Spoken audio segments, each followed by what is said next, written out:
কেমন আছেন সবাই? আশা করি সবাই ভালো আছেন।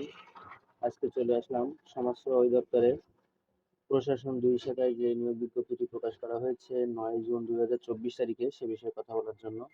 আপনারা সকলেই হয়তো অবগত আছেন যে এই সমাজসেবা অধিদপ্তরে সমাজকর্মী, ইউনিয়ন সমাজকর্মী পদে বিশাল বড় একটি নিয়োগ প্রকাশ করা হয়েছে, যেখানে পদ সংখ্যা হচ্ছে ২০৯ জন।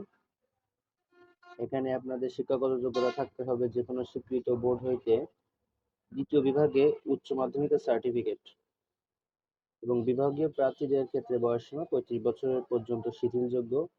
যে সকল জেলার প্রার্থীগণ আবেদন করতে পারবেন না সেসব জেলাগুলো হলো রাজবাড়ী, বান্দরবান, খাগড়াছড়ি, রাঙ্গামাটি, জয়পুরহাট, গাইবান্ধা, লালমনিরহাট, ঠাকুরগাঁও, মাগুরা ও ঝালকাঠি জেলা।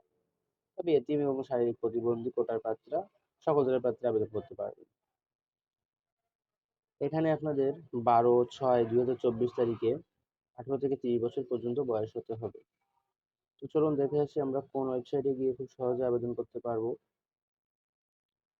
আমরা dss.playtop.com.bd এই ওয়েবসাইটে গিয়ে খুব সহজেই আবেদনটা করতে পারবো, এবং আবেদনের সময়সীমা আছে আপনার 18/৭/২০২৪, মানে রানিং মাসে 18 তারিখ পর্যন্ত আপনারা আবেদন করতে পারবেন। এখানে আবেদনের জন্য আপনাদের খরচ করতে হবে ২০০ টাকা, এবং সার্ভিস চার্জ বাবদ 23 টাকা, সর্বমোট ২২৩ টাকা। এই টাকাটা ৭২ ঘন্টার ভিতরে অনলাইনে পেমেন্ট করতে হবে। তো ভিউয়ার্স, আপনাদের যাদের পছন্দের আছে এই পদে আবেদন করে ফেলুন খুব সহজেই, সময় খুব সংক্ষেপে, 18 তারিখ পর্যন্ত। তো ভিডিওটি ভালো লেগে থাকলে অবশ্যই লাইক কমেন্ট করবেন। ভালো থাকবেন সবাই, ধন্যবাদ।